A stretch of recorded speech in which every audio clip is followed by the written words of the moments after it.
Hi everyone, welcome back to my mini vlog. ನಾವು 3 ಜನ ಇವತ್ತು ಗ್ರಾಸರಿ ಶಾಪಿಂಗಿಗೆ ಹೋಗ್ತಾ ಇದ್ದೀವಿ ಡಿಮಾರ್ಟಿಗೆ. ಅಂತೂ ಇಂತೂ ಡಿಮಾರ್ಟಿಗೆ ಬಂದ್ವಿ. ತುಂಬಾ ರಶ್ ಇತ್ತು.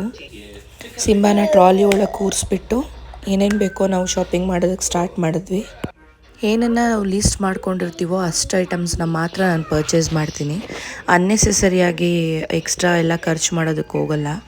ನೀವು ನನ್ನಾಗೇನಾ ಇಲ್ಲಾಂದರೆ ಎಕ್ಸೆಸ್ಸಾಗಿ ಪರ್ಚೇಸ್ ಮಾಡ್ತೀರಾ? Let me no in the comment section. ಅಲ್ಲಿಂದ ನಮ್ಗೆ ಏನೇನು ಬೇಕೋ ಅವ್ರು ತೊಗೊಳ್ತಾ ಇದ್ರು. ನಾನು ಸಿಂಬನ್ ಜೊತೆ ನಿಂತಿದ್ದೆ. ಅವಳು ಟ್ರಾಲಿ ಬಿಟ್ಟು ನಾನು ಆ ಕಡೆ ತೊಗೊಳ್ಳೋಣ ಅಂತ ಹೋಗೋಷ್ಟೊತ್ತಿಗೆ ಅವ್ನು ಕಾಣ್ತಾನೆ ಇರಲಿಲ್ಲ. ಹಾಗಾಗಿ ನಾನು ನಿಂತ್ಕೊಂಡೆ. ಅವರು ನಮ್ಗೆ ಏನೇನು ಬೇಕೋ ತಗೊಳ್ತಾ ಇದ್ರು. ಹಂಗೆ ನಾನು ಪ್ಯಾಕ್ ಮಾಡಿಸ್ಕೊಂಡು ಅಲ್ಲಿಂದ ಬಿಲ್ ಮಾಡಿಸ್ಕೊಂಡು ಹೊರಟ್ವಿ. ಆಲ್ಮೋಸ್ಟ್ 2 hours 3 hours ಆಗೋಗ್ಬಿಡ್ತು ಅಲ್ಲಿಂದ ಹೊರಡೋದಕ್ಕೆ. ನಾವು ಅಷ್ಟೊತ್ತಿಗೆ ಒಂದು full ಸುಸ್ತಾಗೋಗ್ಬಿಟ್ಟಿದ್ದ. That's it for today guys. Thanks for watching. Please do like and share and comment. Thank you.